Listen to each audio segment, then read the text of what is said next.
The unfortunate statistic is that upwards of 50 to 60% of dogs that tear one CCL will tear the other side too. So here are the 4 ways to hopefully preserve the opposite CCL. Number 1, keep your dog on the trim side. If your dog is recovering from the first CCL surgery or about to undergo surgery, the last thing you want to do is go on some bland prescription diet that is a lot of calorie restriction. We want the dog to go into surgery healthy and then come out of surgery and get really good quality nutrition so that they can heal better. One way to keep your dog trim is to cut back on things like giving excessive snacks. And if you do give snacks, do things like green beans or melon or carrots, stuff like that. Number 2 is choosing to get the surgery sooner rather than later. Now the reason for this is the longer our dogs limp and lose muscle mass on the originally torn side, it means they have to put extra pressure and weight and movement into the healthy hind leg. So what does that do?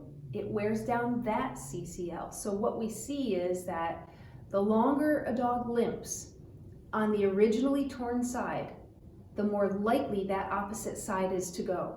So I'm not saying to rush into surgery. This is an elective surgery, right? So you don't have to rush, but just keep in mind that the longer you wait, the higher the likelihood is that the opposite CCL will be overworked and start degrading.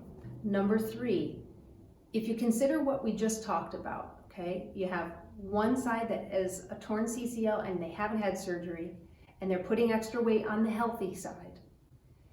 If you then let that dog that is limping with that torn CCL go outside and run and jump and fetch and chase animals like squirrels or birds, if you let them come back in the house and then jump on and off the sofa, roughhouse with kids or other pets, jump on and off the bed, do you see what's happening to that healthy CCL?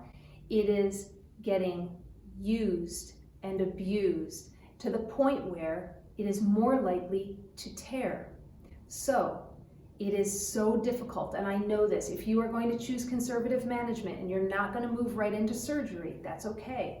But you've got to control running, jumping, pivoting, darting left and right, all those kinds of things, both outside and inside the house. And last but not least, number 4, physical therapy.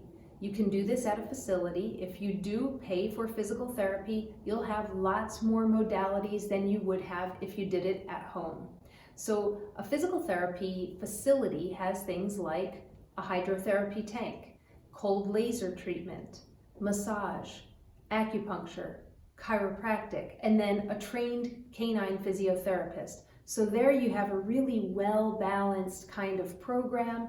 Now, every PT facility doesn't have all those things, but they'll certainly have more than we have at home. If you do choose to do PT at home, I advise you to use a reputable source, written perhaps by a veterinarian. There are some different books online that you can get, or on Amazon, and I would use those as a guide. It does not mean that this is like the Bible of physical therapy where it says on week 1 your dog should be doing this, this, and this, and then you move to week 2 and they should do this, this, and this. It is not like this hard and fast rule. If your dog is asked to do something and they're having a hard time doing it, then maybe you hold off on that exercise and revisit a couple days later, or you hold off and you do it maybe on week 2.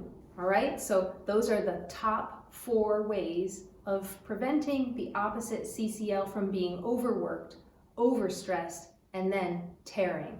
No matter what stage you're at, whether it's pre-surgery or post-op, I want to give you all the videos you need and all the information you need so that you can rock the recovery. If you haven't already done so, please click the red subscribe button. I look forward to seeing you in the next video.